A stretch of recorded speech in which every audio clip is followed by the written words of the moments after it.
Ya chicos, no sé si están ahí, pero vamos a empezar ya con la ayudantía. Ya. Hola, hola. Con la ayudantía número 7 que corresponde a estática y dinámica de fluido. ¿Ya? No sé si pudieron revisar el video de la ayudantía 6 que se lo grabé. No, no hice la ayudantía de manera sincrónica porque estaban pendientes de certamen y esta era materia para el otro certamen, entonces no le entraba, entonces no iban a estar pendientes de. Entonces le grabé el video y se lo subí así para que le echen una ojeada al videito. Y cualquier duda ahí me la mandan al mail o si tienen la duda ahora me lo dicen ahora. Respecto a la ayudantía 7 corresponde a estática y dinámica de fluido. Está ya en aula la ayudantía y vamos a proceder con el problema uno en el cual nos dicen que nos presentan una barra uniforme de masa m y de largo m, que está parcialmente sumergida a un fluido de densidad ρf y está pivoteada en el punto O, como se muestra en la figura. Considere que la barra se encuentra en equilibrio y que la densidad de la barra es ρc. ¿Ya? Entonces nos piden determinar una relación entre las densidades del cuerpo y del fluido para esta situación. ¿Ya? Si nos dicen que esta barra se encuentra flotando, está en equilibrio, está sujetada por un pivote acá, y que se encuentra con cierto ángulo de inclinación, pero se encuentra en equilibrio, es decir, esta barra se encuentra en esta posición en este momento. ¿Podemos decir algo de las densidades? ¿Hay algo de las densidades tanto de la barra como del agua que puedan afirmar ustedes con solamente esta información? ¿Se les llega a ocurrir algo? Porque la barra en sí puede que esté sujeta, pero al estar en equilibrio podemos decir que está flotando, pero toda esta barra no está completamente sumergida. Está solamente sumergida una parte del volumen total de la barra. Esto significa que justo en ese momento en el cual está sumergida esa parte, la fuerza de peso hace que sea igual a la fuerza de empuje, ¿cierto? Pero no está totalmente sumergida la barra. Entonces, ¿qué podemos decir con esto? Podemos decir que la densidad, la densidad del líquido que está sumergido, o sea, el líquido en el cual está sumergida esta barra, va a ser más denso que en la densidad de la barra. En el caso de ser contrario, que la barra sea de mayor densidad que la del líquido, esta estaría sumergida, ¿ya? Eso es como lo de la respuesta de la A. Es como más que nada el análisis tanto de los datos que nos dicen, onda que está en estado de equilibrio, como para nosotros llegar a decir que el ρ del C, que el ρ de la barra, es menor que el ρ del fluido, ¿ya? ¿Por qué? Porque, claro, pues tenemos cierta parte sumergida abajo del agua, pero no está al 100% sumergida y ya sabemos que lo más denso queda abajo, ¿ya? Lo mismo pasa cuando mezclamos líquidos, lo más denso queda abajo. Eh, Así se responde la A, así de cortita, ¿ya? Ya para la B vamos a introducir más cálculo, ¿ya? Porque nos dice que tenemos una relación entre las variables Y, L, teta, ρc y ρf para el momento en el cual la barra se encuentra en equilibrio, ¿ya? Nosotros, ¿qué es lo más conveniente que se nos vendría a la cabeza realizar al momento de nosotros querer ejercer un equilibrio en este sistema? ¿Cómo nosotros planteamos este sistema? Este sistema sabemos que está pivoteado, entonces lo mejor aquí es aplicar torque. ¿Ah? Torque en el cual, como dice que está en equilibrio, entonces la sumatoria de todos mis torques que se están ejerciendo a lo largo de esta barra van a ser, toda la sumatoria de estos torques van a ser igual a cero, ¿ya? Dado que está en equilibrio. Entonces, vamos a hacer el diagrama cuerpo libre de la barra, dado que siempre que trabajemos con fuerzas, siempre hay que hacer nuestro diagrama cuerpo libre, el cual nos quedaría de la siguiente manera. Nosotros tenemos la barra, ¿cierto? Donde la barra está ejerciendo una fuerza de peso. La fuerza de peso sabemos que es una barra que está distribuida su masa de manera uniforme, por lo tanto se concentra a la mitad del largo de la barra esta fuerza, y esta fuerza es más que nada mg, ¿ya? Y por el otro lado, tenemos una fuerza que está haciendo resistencia a que se hunda esta barra, que se le conoce como la fuerza de empuje, que mencioné en la ayudantía número 6, ¿ya? Que esta fuerza de empuje hace que levante la barra al ser menos densa, ¿ya? Entonces, aquí tenemos estas dos fuerzas nomás influyendo en medio del torque, ya dado que el torque lo vamos a hacer respecto al pivote, por lo tanto la fuerza que se está generando en este pivote no nos va a interesar. Entonces, ¿qué ahí tienen que tener en consideración al momento de realizar este cálculo? Es que la fuerza de empuje siempre se encuentra, si está distribuido de manera uniforme, siempre se encuentra a la mitad del largo sumergido de la barra. ¿Ya? Aquí ya no tomamos el punto, la barra completa, aquí tomamos solamente lo que se sumerge. Lo que se sumerge se está ejerciendo una fuerza de empuje sobre ella, dado que el resto no está en contacto con el fluido. Entonces, aquí como le aparece en el dibujo, le decíamos que el mg iba a la L medios de la barra, pero en este caso, aquí en la fuerza de empuje va al medio de lo sumergido. Y lo sumergido no es más que, aquí tenemos el largo sumergido, y aquí tenemos un I, por lo tanto, la mitad de este largo sumergido es igual a decir I sobre coseno, coseno, y donde está ejerciéndose la fuerza, simplemente lo partimos por la mitad, ¿ya? Este I sobre coseno simplemente se saca con el ángulo y con el triangulito que se nos forma acá, ¿ya? Entonces, tenemos que la sumatoria de todos nuestros torques, ¿ya? Tiene que ser igual a 0. Y nuestros torques no es más que el mg, ¿ya? Por el largo L medios, ¿ya? Pero, ojo, que aquí el torque, recuerden que era siempre, la fuerza tiene que estar a 90 grados de donde estamos haciendo la fuerza, es decir, de nuestra barra. Por lo tanto, nuestro torque vendría siendo el mg L medios por el seno de teta, ¿ya? Del ángulo en el cual nosotros trabajando. Y también tenemos por el otro lado la fuerza de empuje que está generando un torque hacia el otro sentido. Por lo tanto, se estaría restando. ¿Qué estaríamos restando? Estaríamos restando la fuerza de empuje, esa fuerza que nosotros no conocemos, pero sabemos que es la fuerza de empuje, por el brazo, el largo del brazo, el cual es I medios coseno de teta. Y para que la fuerza sea de manera perpendicular al brazo, tenemos que hacerlo seno de teta, ¿ya? Y todo esto lo tenemos que igualar a 0, ¿ya? Entonces tenemos esta resta que tenemos que igualar a 0 y tenemos que encontrar los valores para que nos quede nuestra expresión, nos quede en términos de la relación entre Y, el largo total de la barra, el largo sumergido, el ángulo en el cual se está inclinando esta barra, y las densidades tanto de la barra como del fluido, ¿ya? Entonces, ¿qué sabemos nosotros? Sabemos que el empuje lo podemos expresar como, si vieron a la ayudantía 6 o estuvieron en clase, el empuje no es más que nada que el volumen sumergido por la densidad donde se sumerge este objeto, es decir, la densidad del fluido, por la gravedad, ¿ya? ¿Cierto? Pero nosotros también queremos conocer este volumen sumergido. Nosotros desconocemos el volumen de acá.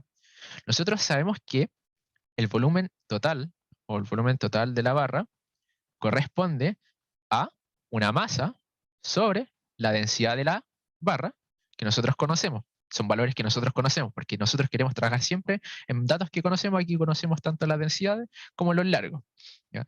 Nosotros de momento no tenemos conocimiento sobre qué cantidad de volumen sumergido existe.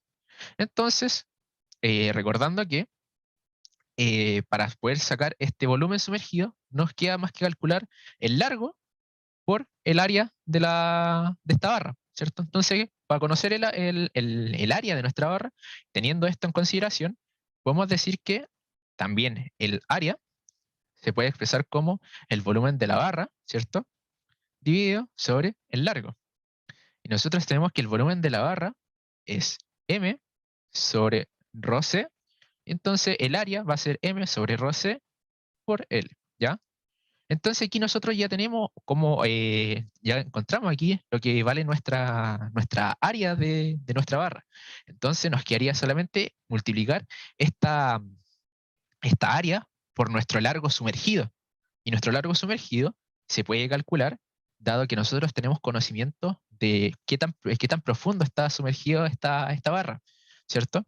Entonces nosotros podemos decir que el volumen sumergido no es más que el área, ¿cierto? Que corresponde a M sobre ρ C por L, que esto vendría siendo el área, por el largo sumergido, y el largo sumergido no es más que y sobre coseno de teta.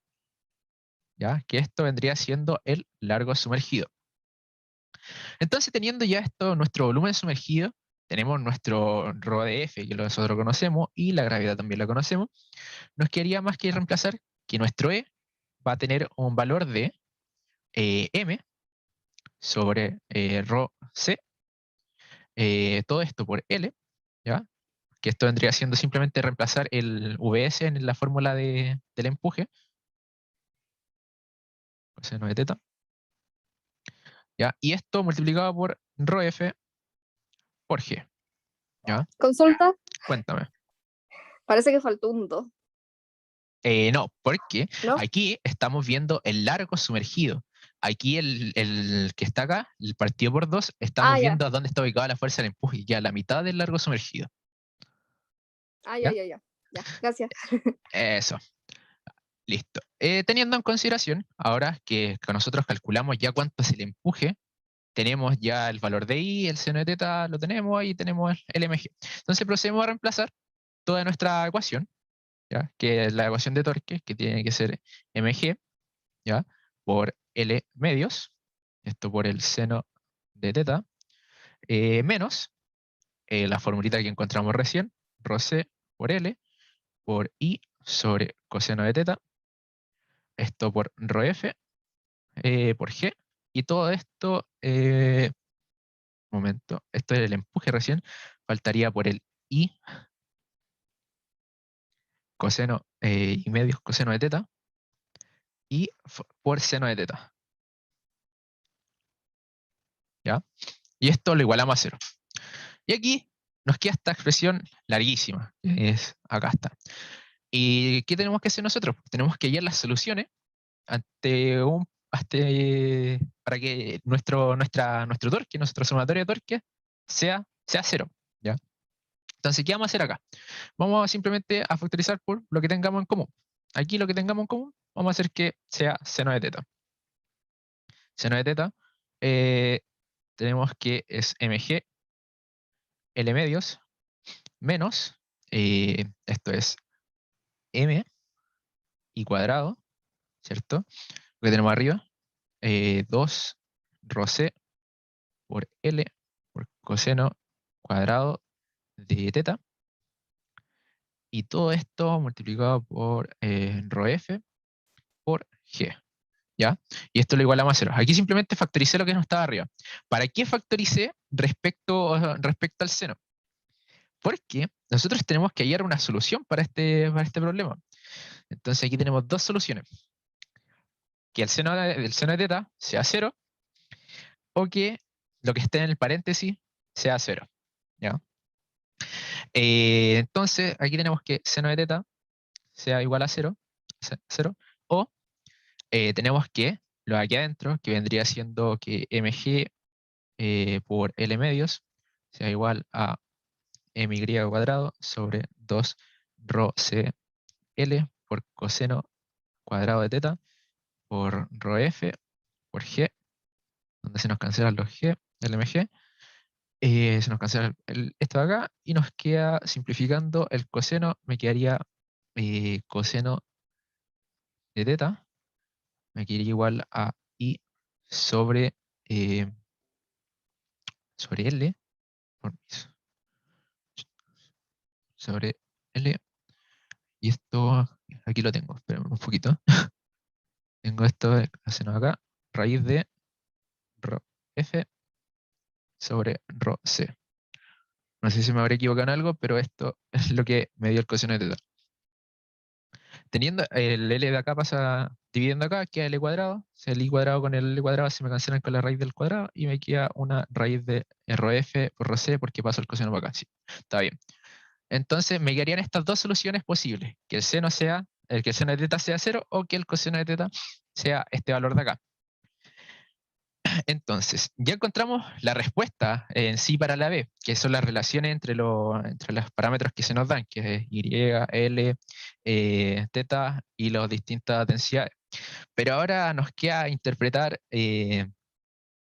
cuál de estas cumple y qué criterios tienen que tener mis valores para que pueda producirse este equilibrio, ¿ya?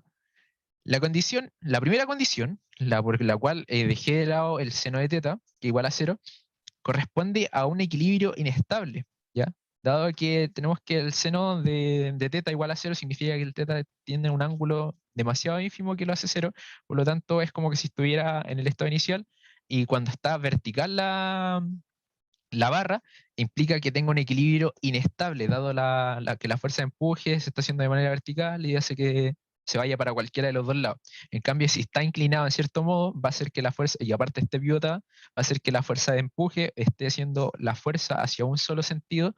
En cambio, si está de manera casi vertical, la fuerza de empuje puede estar efectuando, haciendo que la fuerza de empuje en un momento esté haciendo hacia la derecha torque, y de repente en un momento va a estar haciendo hacia la izquierda torque. No sé si me voy a entender en ese sentido, pero a eso se le denomina equilibrio inestable, cuando la barra está perpendicular al horizonte del, del líquido, ¿ya? Entonces, por eso se descarta esa solución.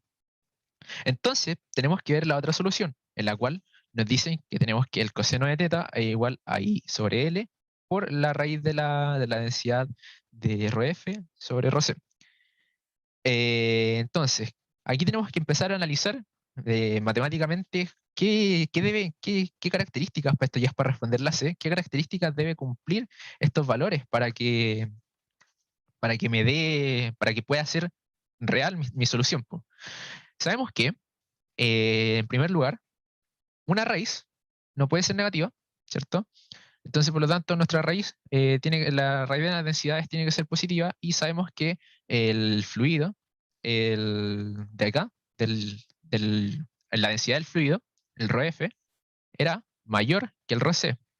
Entonces, por lo tanto, esta fracción va a dar mayor a 1. Por lo tanto, lo que se tiene que cumplir acá es que nuestro ρf sobre ρc sea mayor a 1. Si no se cumple esto, significaría que mi barra no estaría flotando de la manera en que nosotros estamos calculándola en un principio. Estaría totalmente sumergida y tendríamos que entrar a hacer otro tipo de cálculo, ¿ya? Entonces, esto es es una de las cosas principales que se tiene que cumplir, que nuestra raíz de mayor a 1. Luego, si esto da mayor a 1, sabemos que nuestro coseno de teta, en el lugar donde va a estar haciendo el movimiento nuestra barra, en el ángulo que va a estar haciendo el ángulo en el cual se va a estar eh, abriendo nuestra barra respecto al pivote de la pared, va a estar oscilando entre dos valores, ¿cierto? Entre 0, cuando nuestra barra esté completamente sumergida de manera horizontal al agua, y 1, que es cuando estamos ya en un equilibrio vertical. Entonces, otra cosa que se tiene que cumplir, que todo este resultado tiene que estar entre 0 y 1, ¿ya? ¿Y qué más se tiene que cumplir? Se tiene que cumplir que, como esto era mayor a 1, esto tiene que estar entre 0 y 1. Entonces, este valor de acá, el I sobre L, también tendría que estar entre 0 y 1, ¿ya? Entonces, estas tres, dado a la respuesta que llegamos nosotros acá, estas tres cosas, por lo más fundamental, que sería la raíz que sea mayor a 1, dada la densidad y esto está flotando, y que el coseno en el lugar donde va a estar abriéndose nuestra barra va a estar entre 0 y 1, es lo que se tiene que cumplir principalmente, ¿ya? ¿Para qué? Para que estas condiciones son para que ocurra un equilibrio estable y que la ecuación que encontramos anterior respecto al torque sea real y se pueda realizar de esa manera. Porque si es que nosotros tenemos que la raíz del ρf sobre el ρc me da entre 0 y 1, ¿ya? Significa que la densidad de la barra es mayor que la del fluido, o pueden ser iguales, pero esta no estaría flotando de manera estable, de esa manera en la cual se representa en el dibujo. La barra estaría totalmente sumergida. Por lo tanto, tendríamos un volumen mayor sumergido, tendríamos mucho mayor volumen sumergido, las fuerzas estarían indicadas en otra posición, y el cálculo que estaríamos haciendo no correspondería al que está presente aquí en la figura. Y lo otro es que se tiene que cumplir que el coseno de teta tiene que oscilar entre 0 y 1, porque si es que sobrepasa el ángulo del cual esa barra ya empieza a hacer torque hacia el otro lado. La fuerza de empuje, en vez de hacerla en sentido horario, va a comenzar a hacerla en sentido antihorario. ¿Ya? Eso más que nada. Pero eso sería más que nada la pregunta respecto a esta estática de fluido. En la ayudantía se hicimos un ejercicio similar, ¿ya? Por si es que quedan dudas con respecto. Hay un ejercicio similar en la ayudantía 6 para que le puedan echar una ojilla. De momento, ¿quedó alguna duda respecto a este ejercicio, de cómo se desarrolla? Que por lo general se tienen que hacer torque y saber lo que es un equilibrio inestable con uno de estable.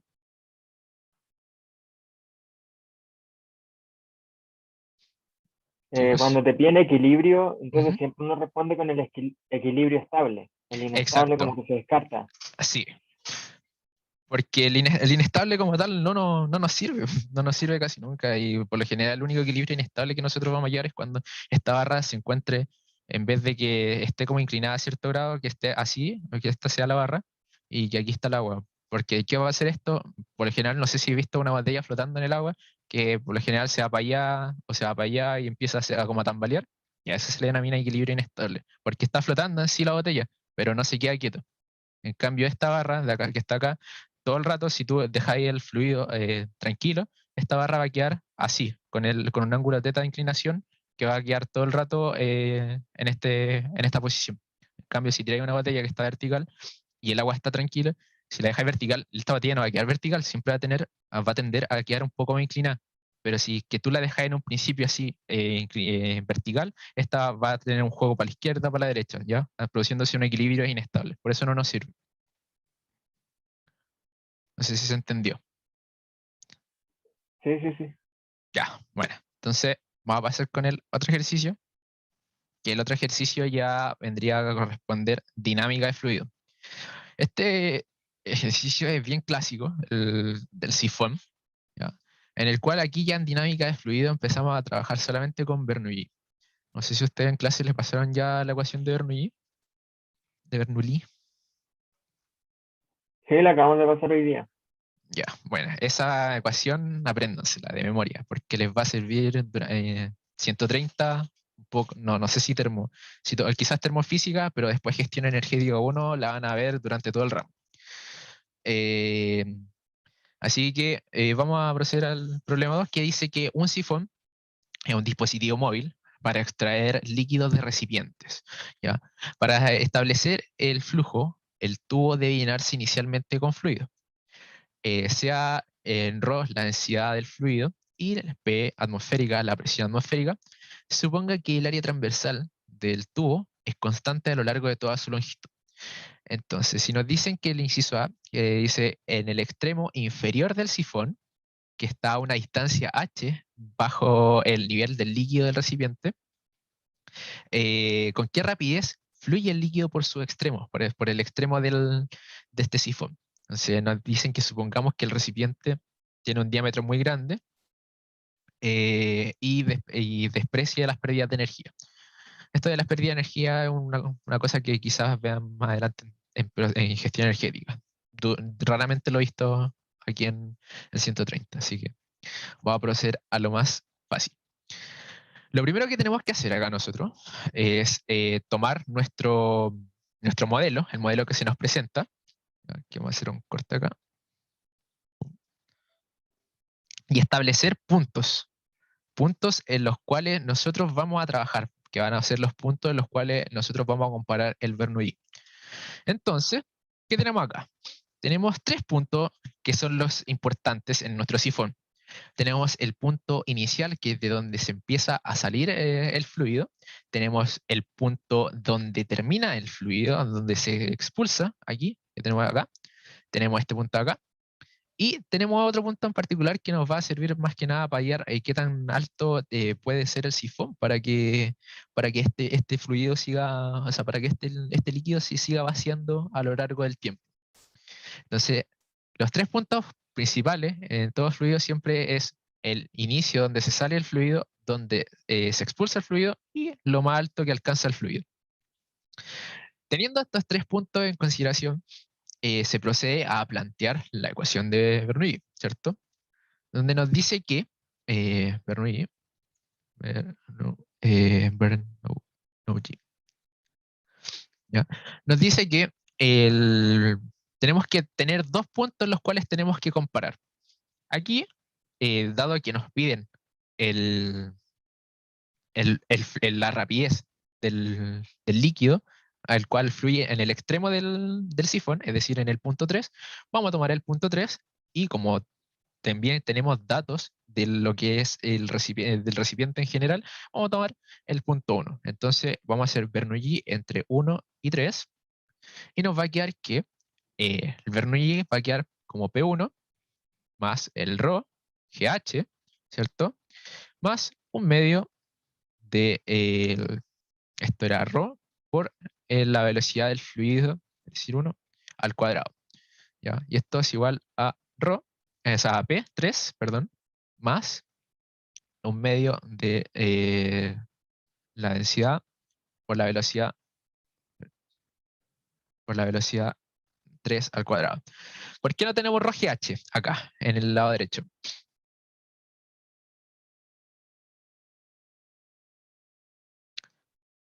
Nuestro Porque en ese caso sería 0 el H. O sea, el valor. efectivamente, porque nuestro sistema de referencia nosotros lo estamos tomando desde el punto de acá atrás, del punto de acá abajo. ¿Ya? Por lo tanto, nuestro ρgh aquí vendría siendo 0, entonces no lo incluimos. Ahora bien, ¿qué nos dicen a nosotros? Nos dicen que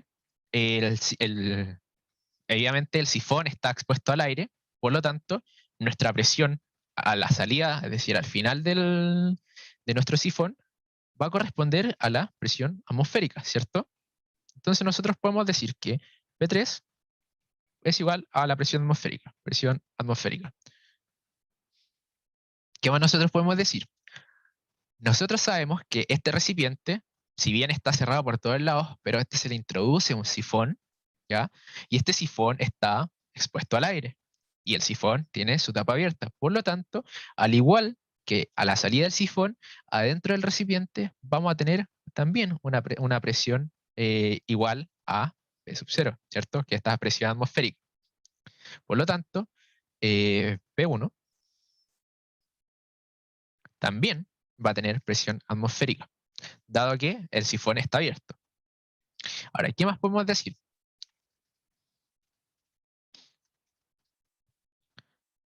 No sé si a ustedes le pasaron la ecuación de continuidad. ¿Sí? ¿No? De caudal. Más que nada que caudal 1, los caudales tienen que ser iguales. Y eso es área por la velocidad de nuestro fluido en ese punto en el cual nosotros estamos comparando. ¿Ya? Entonces tenemos esta ecuación de acá, o sea, perdón, esta es una V, no una Q. Entonces tenemos esto en consideración. Entonces, ¿qué podemos decir? Podemos hacer una relación entre las velocidades, que es lo que nosotros nos faltaría conocer. Entonces nos quedaría que V1 es igual a el área, en este caso del punto 1, sobre el área perdón, V1 es el área del punto 3, sobre el área del punto 1 por V3, ¿cierto? Ya. Teniendo esto en consideración, vamos a saber de que o sea, que ya de por sí vamos a reemplazar los valores que nosotros tenemos en Bernoulli, y dado estos puntos que tomamos acá, tomamos punto 1 y tomamos el punto 3, y nos dice que el recipiente tiene un diámetro muy grande y desperdiciamos pérdidas de energía. Con ese paréntesis, ¿qué nosotros podemos decir?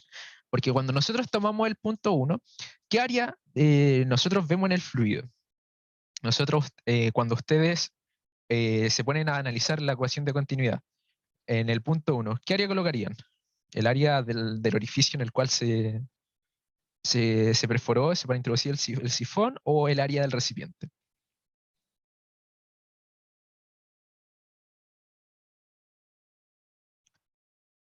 En el momento, en el punto 1, nosotros procedemos a ocupar el área del recipiente, ¿ya? Porque nosotros estamos viendo más que nada ahí nos estamos colocando en el caso que nosotros estamos trabajando dentro del recipiente. Es justo antes, en el momento en el cual entra el agua al sifón.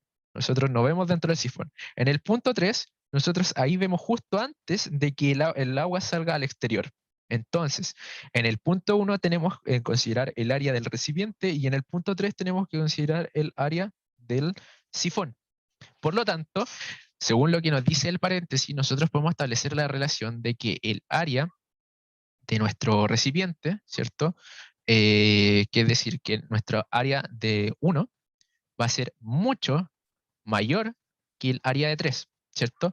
Entonces, si es suficientemente grande, significa que nuestra velocidad nuestra velocidad 1 tiende a ser, ¿qué tiende a ser? 0. Tiende a ser 0. Por lo tanto, se puede despreciar. Entonces, nuestra velocidad 1 la podemos despreciar. Nosotros, ¿qué más podemos hacer? Tenemos los P iguales. Por lo tanto, ¿qué vamos a hacer acá? Vamos a cancelar nuestros P. Aquí se nos cancela todo este término y nos quedaría un ρGH es igual a 1/2 de ρ por v al cuadrado, ¿cierto? Entonces procedemos a despejar a la velocidad, que es lo que nosotros buscamos, y nos quedaría,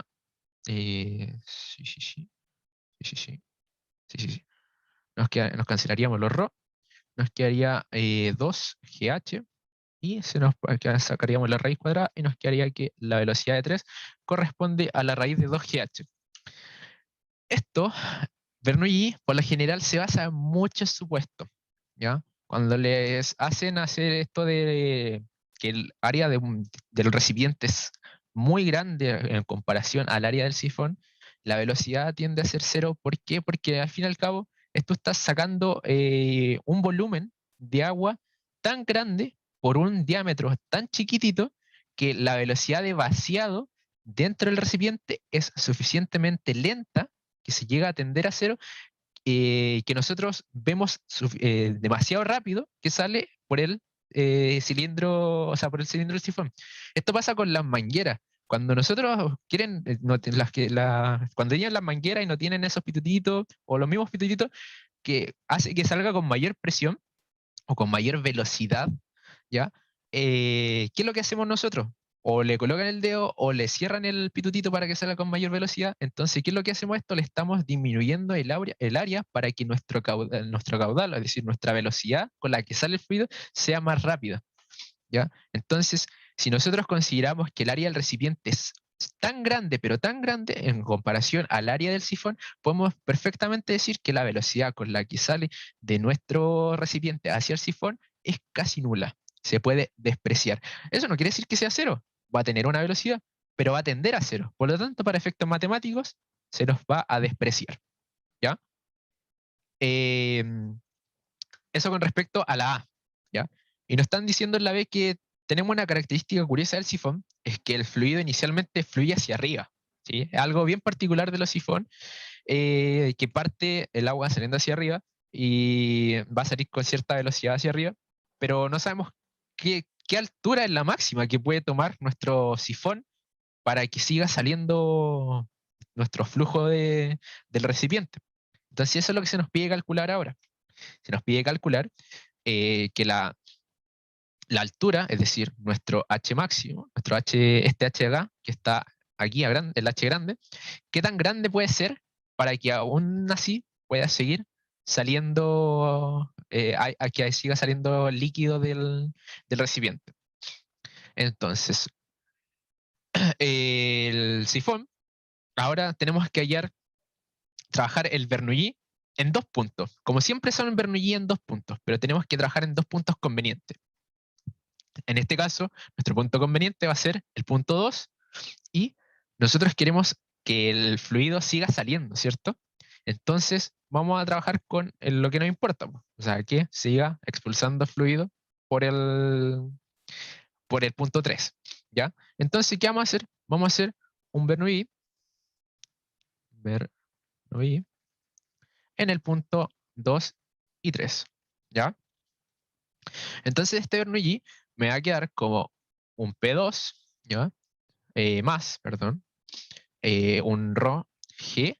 Este H del P2 corresponde al punto 2. Si nuestro sistema de referencia está ubicado acá abajo, nuestro H correspondería simplemente a la suma de H minúscula con H mayúscula.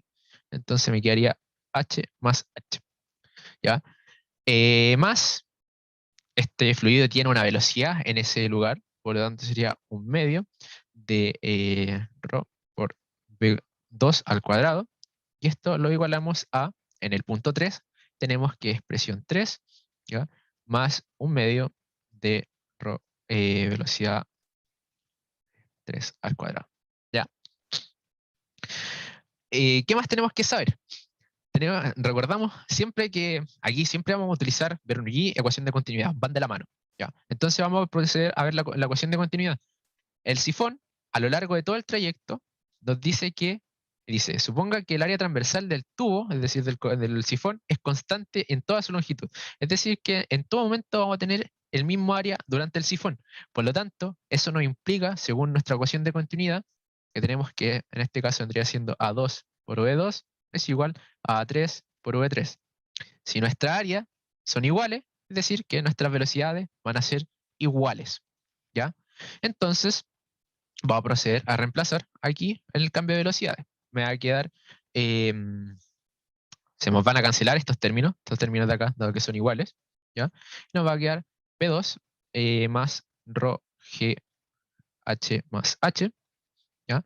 Y esto es igual a P3, ¿ya? Entonces, ¿qué tenemos que hacer acá? Dice, mientras haya una velocidad en el punto 3, ¿ya? Se va a existir un flujo que en el punto 2 va a pasar con la misma velocidad, ¿ya? Dado que tanto en el punto 3 como en el punto 2 van a tener la misma velocidad. Entonces, para que no exista un flujo en este punto 2, tenemos que crear un vacío. Es decir, ¿cómo creamos un vacío? Haciendo que tenga una altura suficiente de que el fluido en el punto 2 sea cero. Es decir, exista una cavidad, se producen burbujas, como le llama la profe, o cosas así. Entonces, ¿qué tenemos que lograr nosotros? Tenemos que hacer que la presión en P2 sea igual a cero, ¿ya? Si no haya presión, entonces exista un vacío. Entonces, ¿qué es lo que hacemos nosotros? Hacemos que vamos a despejar aquí nuestro H, porque lo que queremos buscar en este caso va a ser H mayúscula, es decir, qué tan grande, qué tan alto podemos hacer la altura de nuestro sifón respecto al recipiente para que deje de pasar un fluido por este tubo. Entonces, vamos a despejar H, que me quedaría en ρ g h más ρ g h. Esto es igual a P3 menos P2. Ya, vamos a despejar esto acá. Se nos queda todo partiendo por ρ g. Me quedaría H mayúscula es igual a P3 menos P2 sobre ρ g y todo esto menos H. ¿Ya?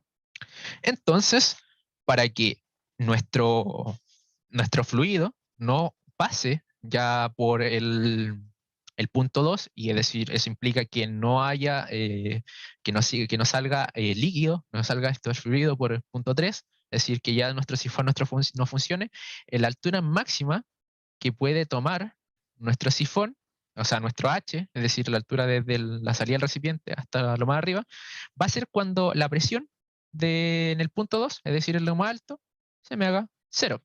Entonces, ¿qué es lo que vamos a hacer? Vamos a reemplazar nuestro P2 en 0 y me va a quedar que P3 sobre ρ g menos la altura de donde está saliendo el sifón hasta donde se está tomando, o sea, desde donde está la referencia hasta donde sale el orificio del recipiente, que vendría siendo nuestro H minúscula.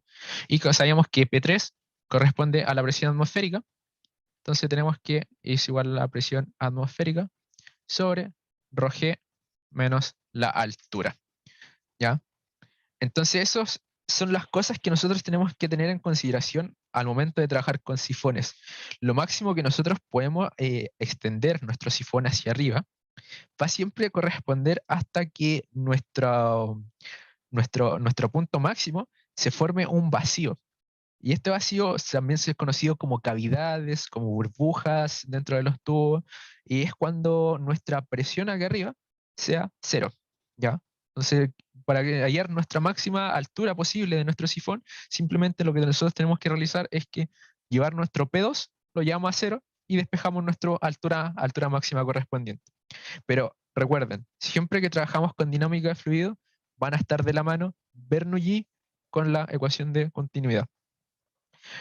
Bernoulli se basa en muchos supuestos, donde ustedes tienen que hacer como, no sé, lo que hicimos en el anterior, de que el área del recipiente, del punto 1, era mucho mayor al área del punto 3. Por lo tanto, con la ecuación de continuidad, nosotros podemos decir que esta relación significa que nuestra fracción va a ser tan ínfima que va a tender a cero nuestra velocidad, independiente de la velocidad que tomen 3.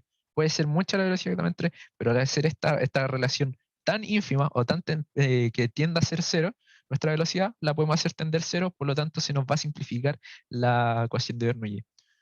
Pero eso, apréndanse la ecuación de Bernoulli de memoria y siempre se trabaja en 2 puntos. Bernoulli se trabaja siempre en 2 puntos.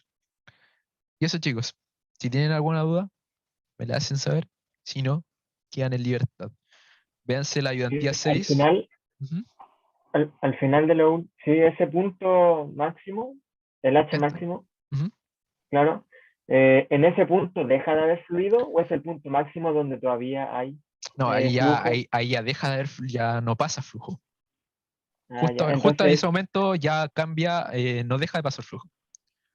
ya, entonces el H tiene que ser menor a eso para que haya flujo. Claro, exacto.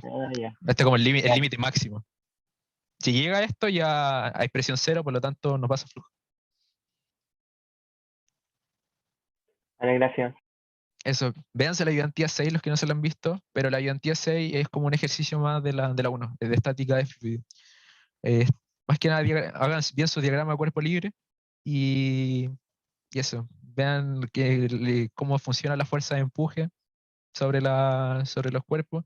Eh, Sean analíticos en el tema de pensar en las relaciones de las densidades, porque la A era simplemente, esta fue una pregunta de certamen, esta de acá, y realmente era pensar esto, ustedes podían escribir esto, pero obviamente tienen que dar sus justificaciones, y ahí eso tienen que decirlos con sus palabras, de que claro, pues si no está totalmente sumergida, significa que la densidad de mi fluido es más denso que la densidad de la barra, por eso está parcialmente sumergida. Pero son cosas así, son cosas pequeñas que tienen que ir aprendiendo y soltando la mano. Este certamen creo que solo dinámica estática y dinámica de fluido. No sé si van a meter algo más, porque después usted el tercer certamen es ya termodinámico. Y eso, así que a mi parecer ya pasaron lo más peludo es que lo que vimos anteriormente, que era onda y todos esos jueguitos. Porque esto ya es más mecánico, todos los ejercicios son como Bernoulli, aplico diagrama de fuerza y para termodinámica son puras fórmulas. Así que eso, chiquillos. Gracias. Que estén bien, cuídense.